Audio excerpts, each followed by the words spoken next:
Fran, do you know what you guys will be able to do practice-wise, where you're going to be able to practice, what this week is going to look like for you guys logistically? We do not. Scott Dochterman?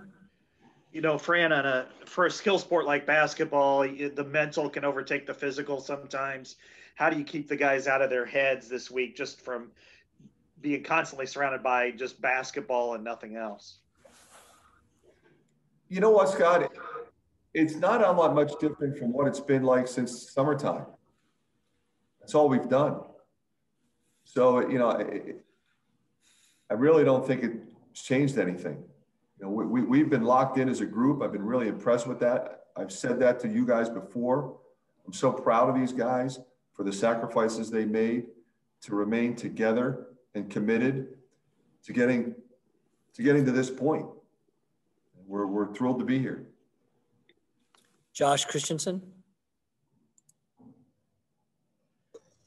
Fran, have you guys really gotten a feel of what this is going to be like being in Indianapolis when you guys already were there a few days earlier? Or is there just still so many unknowns as far as how everything is really going to work? Well, I think it'll come together a little bit more later when we find out where we're playing, what time. You know, right now we had our COVID test. We're in quarantine for a couple of days. But again, like you said, we've already been in this hotel. We've already eaten the food here. We've already been basically together since the summertime. So these guys love each other and they enjoy being around each other. And at some point, we'll find out where we can practice at what time. And we'll be able to convene and have meetings in preparation for Grand Canyon. Rick Brown. Coach, Joe Wieskamp's game has really evolved this season. What has he done better that's really jumped off the page to you? He's just so much more complete. He's doing things off the dribble. He's defending. He's playing through physicality because teams are really getting after him. I've just been really impressed with his consistency of effort, concentration. We always, talked about his professionalism. He's very professional in his approach. And he was like that when he got here. It's rare for a freshman to be that mature and how they prepare and compete. But now you're seeing a guy who's been in the league now for 3 years. So he's obviously figured a lot more things out, and he's a lot better in a lot of areas that, in the beginning, he wasn't as accomplished. And now he is. So, it's something that, gives me a great deal of pride when you see a guy work that hard to achieve that level of success. Mark Emmert.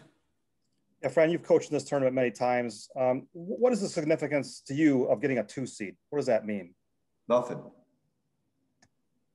Nothing at all? Nothing. Mike Kloss. Okay, I'll go the opposite way. You coached a couple of teams, if I'm not mistaken, that were 16 seeds. What is the mentality of what's Grand Canyon going to be feeling going into this? And I would think that you would have a very good sense of what you're up against. I have as good a sense as anybody. I spent most of my career in that, 13 to 15. One year we were a 9. We were a 9 and beat Ohio State. We were a 13 and beat Vanderbilt. It was a 4. We were a 16 and lost. But I will tell you this, every team that I've taken to this NCAA tournament is a really, really good basketball team with terrific players. And that's the message to our guys. They're very well aware of who's in our league and who the great players are. They're not as aware of some other conferences. And what they have to do is be respectful of any team that makes this tournament won their way here. This isn't a lottery. You got to earn it. And you're going to face an incredibly motivated, really talented, very well-coached basketball team. And anything short of our best effort and you have a hard time winning. And we've seen that repeatedly. Everybody talks about upsets. And, the reason I answered Mark's question the way I did is because I firmly believe there is no such thing as an upset in this tournament. You got to bring it. You got to prepare and compete and play your very best in order to advance. And that's what we're going to do. Tom Kakert. Fran, I'm guessing at your time at Notre Dame, you probably came across the Drew family, may have even recruited Bryce. Do you have any relationship with the Drews? Yeah, I recruited Bryce. I know Scott really well. I know Homer really well. He visited Notre Dame 5 or 6 times in his high school career. So I know the family extremely well. Really have a lot of respect for them. I remember when his dad took over at Valparaiso before I got to Notre Dame, but I was there when he really built that program. And so we're going to play a very well-coached, very well-prepared basketball team. Scott Dodgerman. Fran, I can't imagine that there's a more difficult matchup in the country than for the team that hasn't seen Luka Garza in person to actually try to replicate it either in practice or especially on a short scout. What kind of advantage does he give you knowing that these teams don't have 20 games plus this year and in the past against him? Yeah, Luka is a guy that is going to present problems for anybody on our schedule. He's incredibly talented, fiercely competitive, and you're going to have to focus a lot of your game plan on him and what he provides, because what we've seen him do this year is really complete the picture. The way he's passing out of the post, the way he's moving the ball, the way he stretches the floor, from 3-point range, and how that opens things up for everybody else also makes it difficult. But they're going to be able to watch all of our games in the next couple of days and put a game plan. They've got some size, so that'll help as far as they're concerned. And so we'll just be doing the same, trying to get ready. Ted Lysico. Hi, Fran. I know that you always delegate, a scout, one of your assistants to scout the team. So who gets Grand Canyon? And then do you have the other 2 assistants assigned to VCU and Oregon, or how? I think people would be curious to know how you kind of plan for all those things. Exactly. We have 3 assistants that are considered, full-time assistant coaches, and we'll assign 1 team to each of them. And that way, as soon as the first game's over, whoever won the other game, if you're lucky enough to advance, then that guy's ready to jump right in, because of course that is a short prep. This is not really, the first round game is not a short prep. You have plenty of time, but you win on Friday and you have to play Sunday. You got to be locked in and ready to go. So that's how we do it. Our last question comes from Scott Dodgerman. Fran, going back about a month ago, when you made some alterations to your defense, you really saw an improvement there. Obviously, you can make some schematic changes, but they seem to be really locked in and buying in. What was the change maybe that the players were able to do when you went more man? And is that something that you think has kind of sparked your success over the last part of the season? I think the important thing with that is, they really bought in. They were the ones that really felt like, in order for us to get where we need to get to, we need to play more man, and we're ready to accept the challenge because we were, relatively inconsistent. We were pretty good most of the time, but in this league, as you all know, that's not good enough.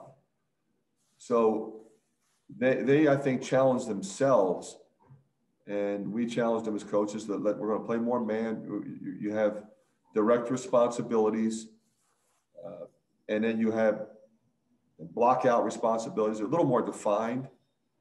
You can play an active zone and an effective zone. We had some success with our zone yesterday. We'll always be a changing defensive team. You guys know that. but it was clearly the man-to-man that made a difference with our tenacity, and I think created opportunities for us offensively as well. All right, thanks. Yeah, Luke, I know you're somebody that watches a lot of games on TV. I'm just wondering if Grand Canyon is the team that you've ever seen at all. They're not a team that gets on TV a lot. But. I don't think, I think I might have watched them play Arizona State. I know they played them tough, and they beat Nevada. So they're, obviously a really good team. And I know the WAC is a good conference, and to win the regular season and the postseason speaks a lot about their group and what they've been able to accomplish all year. So, we're excited to play, a great team like this, and it's going to be a lot of fun. Mark Emmert.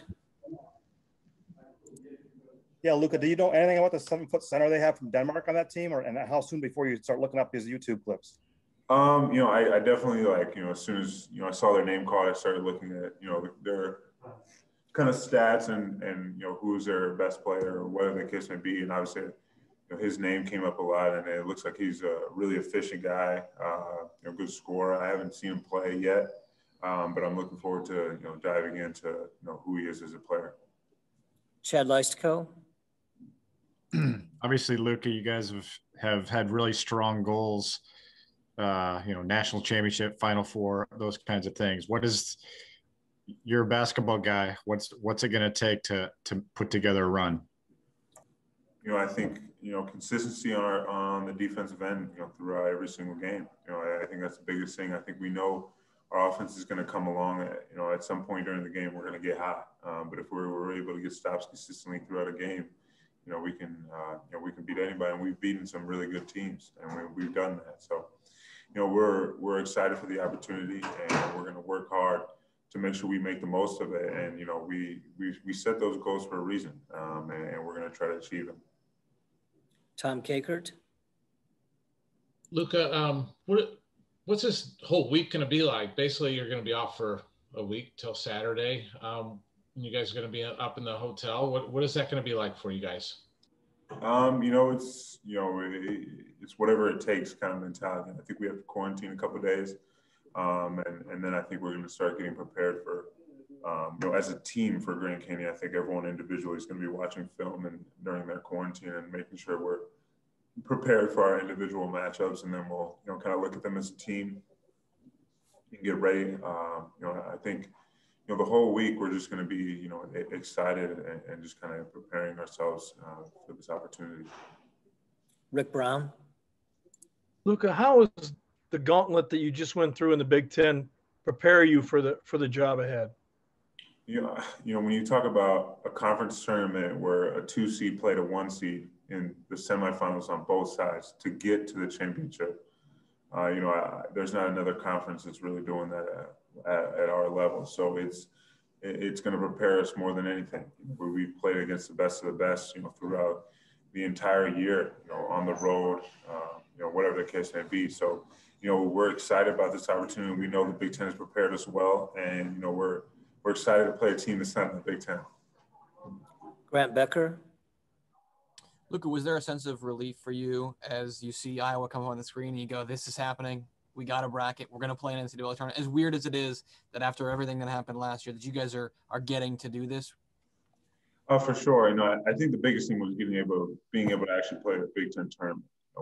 Once we, played, obviously we played 2 games in the Big Ten tournament. That's when it kind of all started. So this is happening for real, and obviously seeing your name called, especially the 2 seed, is an incredible feeling. And it speaks to how hard we've worked this year to get some of our key wins that put us at this spot. Josh Christensen. Luka, kind of staying on Grant's point, how much have you guys thought about, after what happened last year, not just being able to play in the Big Ten and the NCAA, but how close you guys came to what you did 2 years ago by almost beating Tennessee and making it to the Sweet 16? How much have you guys talked about that it's still unfinished business, maybe from 2 years ago?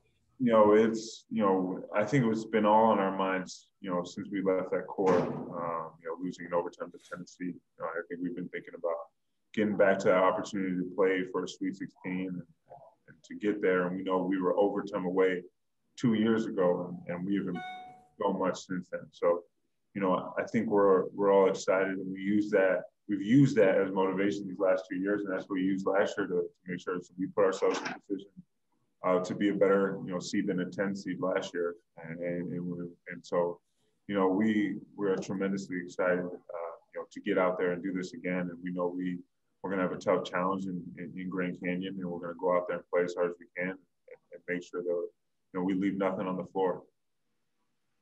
And our last question comes from Mark Emmert. Yeah, Luka, I'm not sure if you've heard much of the chatter out there so far about these brackets, but everybody's saying that Gonzaga has the easiest path to the Final Four. You're a competitor. How do you take that? That's obviously, something that's going to motivate me. I think, when you look at the bracket, there's no easy way to the Final Four, no way about it. And there are a lot of good teams on each list. And I think we have a really competitive region. And I think we got a lot of teams that can beat anybody. So we're excited about the opportunity. We're taking this one game at a time. We got to beat Grand Canyon. We're not thinking about, who we're going to play in the Sweet 16 or the round of 32. It's all about Grand Canyon right now, making sure that we beat them to stay alive. All right, thanks.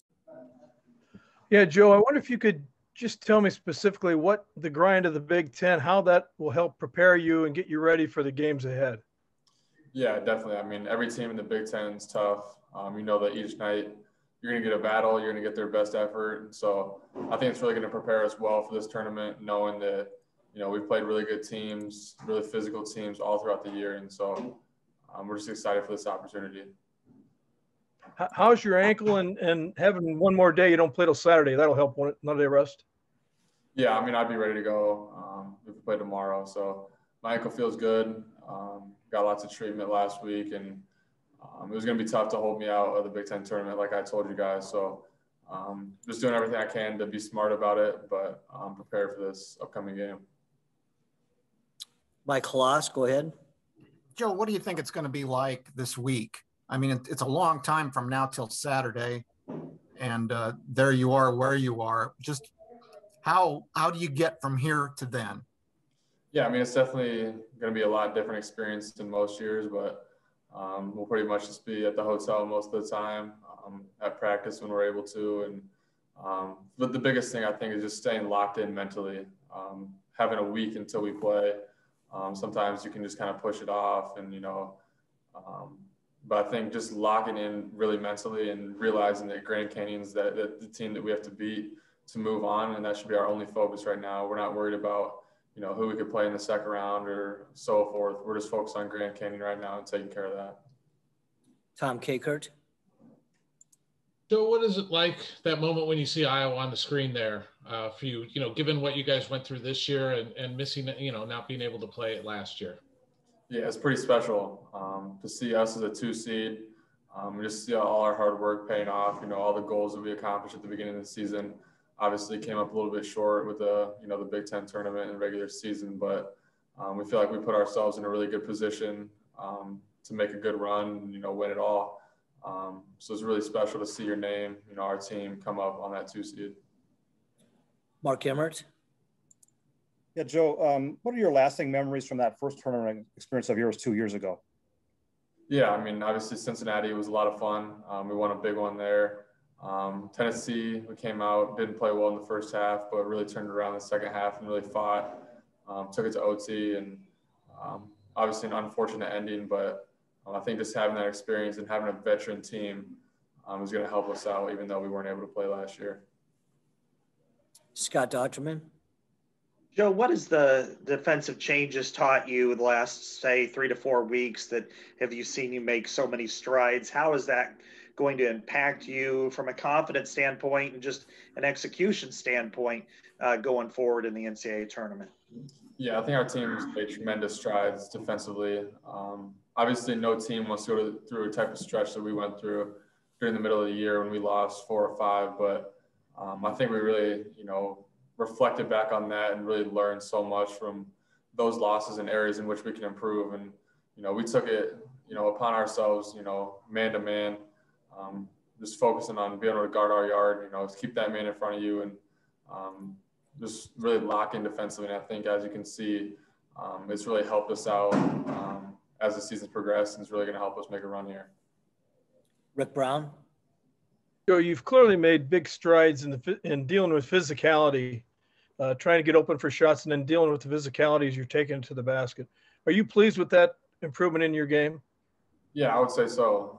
I think it's something I struggled with a bit last year. You know, when they were really up into me, I'm pretty much always going to get their best wing defender. They're going to be all up in my space, not leaving me. As you can see, a lot of teams aren't, you know, going to double off of me onto Luka. So I really have to work for every, you know, shot that I get, and every time I touch the ball is obviously going to be tough because they're just really locked into me, you know, trying to take away my shot and everything like that. So I think this year and even last year going through that has really prepared me for this moment. And our last question, Joe, comes from Mark Emmert. Go ahead, Mark. Yeah, Joe, how much pride do you take in never having missed a game at Iowa? And how do you account for that? Because you've had a couple injuries that look kind of scary at the time. Can you ask that question again? Sorry. How much pride do you take in never having missed a game at Iowa? Because you've had a couple of injuries that look kind of scary. How did you do it? Gotcha. Yeah, sorry. I just missed part of that. But yeah, it's something I pride myself on, you know, just being able to go out there and compete with my team night in and night out. Definitely gone through multiple injuries, but just being able to go out there and play. And as long as I feel that I can contribute, you know, and help my team win, and I'm going to put myself out there and give them my all. All right. Thanks, Joe, for your time today.